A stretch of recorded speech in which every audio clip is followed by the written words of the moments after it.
Fabric design কতটা সুন্দর লাগবে সেটা ডিপেন্ড করে কাপড়ের কোয়ালিটি ও একটি সঠিক ব্র্যান্ডের ফেব্রিক কালারের ওপর।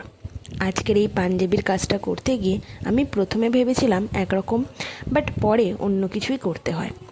প্রথমে হোয়াইট কালার দিয়েই কাজটা শুরু করি। দুকোট দেওয়ার পরও দেখি পুরো রঙটা কাপড়ে টেনে নিয়েছে। এবার তোমরাই বলো, এতটা কাজে যদি 3-4বার কোট দিতে হয় তবে কিভাবে সম্ভব? তাই পরে আবার সেই ব্ল্যাক দিয়েই কাজটা শুরু করি। এক্ষেত্রে কাজের শেষে গোল্ডেন টাচ দিয়েছি। আর যে পাঞ্জাবিটা দেখছো, এটা আমার একজন পরিচিত আমায় করতে দিয়েছিল। পাঞ্জাবিটা দেখে প্রথমে ব্ল্যাক কালারটাই আমার মাথায় আসে। হয়তো হোয়াইট বা অন্য কোনো কালার দিলেও ভালো লাগতো। ভেবেছিলাম ব্ল্যাক দিয়ে করার পর অন্য কালার ইউজ করব। কিন্তু পুরো কাজটা কমপ্লিট করার পর ইয়েলো টাচ দেওয়া ছাড়া আর কোনো কিছুই আমার মাথায় আসেনি।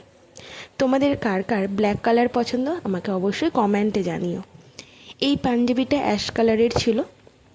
পুরো পাঞ্জাবিটাতেই আমি ছোট ছোট ফ্লাওয়ার দিয়ে এঁকেছি এবং পুরোটাতেই একটা হোয়াইট আর ইয়েলো কালারের টাচ দিয়েছি। আর মাঝে মাঝে ছোট ছোট কলকা রয়েছে। বাকি কাজ সুন্দর একটা মিউজিকের সাথে তোমরা এনজয় করো। অবশ্যই কিন্তু কমেন্টে আমাকে জানিও কাজটা তোমাদের কেমন লাগলো। দেখা হচ্ছে নেক্সট ভিডিওতে।